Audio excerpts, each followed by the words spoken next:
Assalamualaikum dan salam sejahtera.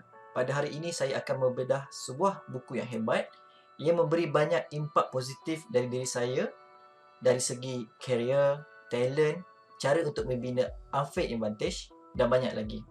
Jadi, saksikan video ini. Buku yang kita akan bedah pada video ini adalah sebuah buku The New York Times bestseller, How Google Works, karya Eric Schmidt dan Jonathan Rosenberg. Kenapa saya memilih buku ini? Kerana buku ini merupakan behind the scene bagaimana Google daripada sebuah startup yang kecil berubah menjadi sebuah company yang besar, yang hebat, digeruni dan dihormati kawanan lawan. Dan buku ini juga kita boleh dapat rahsia behind the scene bagaimana untuk membina sebuah company yang hebat. Dan secara peribadinya, buku ini banyak mencabar pemikiran saya. Jadi saya perlukan banyak masa untuk menghadam dan mencari pengajaran daripada buku ini. Oleh itu, kita mulakan sesi bedah buku ini dengan sejarah bagaimana ia bermula. Kisah ini bermula pada 2001. Eric Schmidt merupakan CEO Google dan beliau berkhidmat selama 10 tahun di syarikat itu. Pada ketika itu, Google merupakan syarikat teknologi yang masih kecil dan mentah dan perlu berhadapan dengan gergasi Microsoft. Pada tahun 2002, mereka mengambil Jonathan Rosenberg, muda berbakat besar, dilantik menjadi ketua division produk. Bertanggungjawab ke atas tim seperti Search, Ads, Gmail, Android dan Google Chrome. Pada tahun 2003, Smith dan Rosenberg mengetahui misi mustahil, iaitu membina business plan untuk melawan syarikat gergasi Microsoft. Apabila Eric Schmidt dan Jonathan Rosenberg ditugaskan untuk misi mustahil ini, mereka berdua sedar bahawa pertama, Google merupakan company yang memiliki visi yang jauh. Yang kedua, founder Google, Larry Page dan Sergey Brin mengamalkan pemikiran secara kontratarian, iaitu cara berfikir yang melawan arus, menolak idea popular dan stereotip. Senang cerita, mereka mengamalkan sikap berfikir di luar kotak. Jadi, Schmidt dan Rosenberg terpaksa belajar untuk unlearn, learn dan relearn perkara yang mereka kuasai, iaitu business dan management. Jadi mereka berusaha keras dan kini dari hasil tangan mereka, Google merupakan syarikat gergasi dalam teknologi. Dan segala proses perjalanan mereka didokumentasikan dalam buku ini. Jadi buku ini merupakan kisah business plan mereka dan rahsia strategi mereka. How Google Works menyusun kisah business plan mereka kepada beberapa bahagian, iaitu pertama, cara membina corporate culture. Kedua, cara menyusun strategi. Ketiga, cara untuk mengurus talent atau bakat.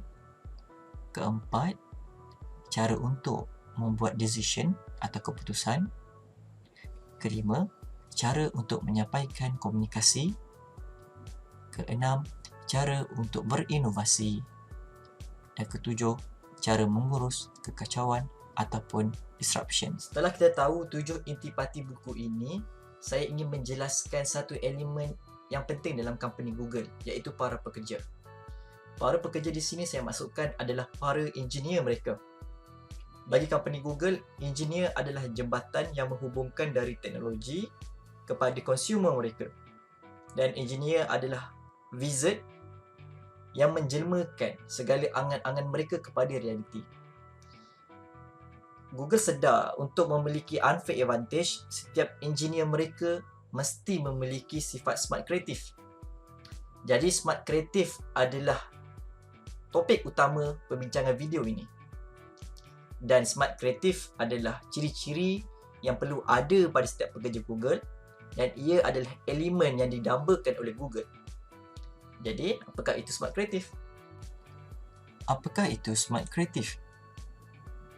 Eric Schmidt dan Jonathan Rosenberg mentafsirkan bahawa smart kreatif adalah golongan pekerja yang memiliki sifat ingin tahu, curiosity dan bercita-cita, ambitious, dan memiliki kemahiran teknologi, tech know-how. Smart kreatif merupakan DNA yang diperlukan untuk Google memiliki daya saing atau competitive edge berbanding company lain. Smart Creative perlu ada gabungan kemahiran perniagaan yang tinggi di samping memiliki kemahiran teknologi yang mendalam serta dilengkapi dengan skill kreativiti untuk menyelesaikan pelbagai masalah. Smart Creative juga perlu ada semangat nyala rasa yang membara di dalam jiwa. Mereka betul-betul passion terhadap kerja mereka dan mereka tiada masalah untuk bekerja lewat masa kerana semangat mereka. Pengajaran yang kita boleh ambil dari sesi video ini adalah pertama, untuk company kita berjaya, kita perlu set the great team, dan cadangan saya, kita sama-sama set Smart Creative Team. Yang kedua, untuk kita bina Smart Creative Team, kita perlukan seorang ketua yang memiliki sifat Smart Creative. Dan terakhir, saya merayu kepada bakal graduan, please hayati dan letak pada resume anda bahawa anda lebih daripada seorang yang kreatif. Anda adalah Smart Creative. Itu adalah sedikit sesi bedah buku How Google Works daripada Eric Schmidt dan Jonathan Rosenberg. Di video ini saya hanya dedahkan apakah itu Smart Creative. Belum lagi cara untuk menjadi seorang Smart Creative. Belum lagi apakah elemen yang diperlukan untuk menjadi seorang Smart Creative. Dan bagi seorang pemilik bisnes, founder dan membina tim, bagaimana kita nak cari, bagaimana kita nak hire dan bagaimana kita nak manage bakat-bakat yang mempunyai sifat Smart Creative. Jadi, saya rasa anda perlu follow video siri saya di mana di video akan datang saya akan kupaskan perkara-perkara yang lebih menarik pada buku ini. Terima kasih. Saya Najib Zainal. Assalamualaikum.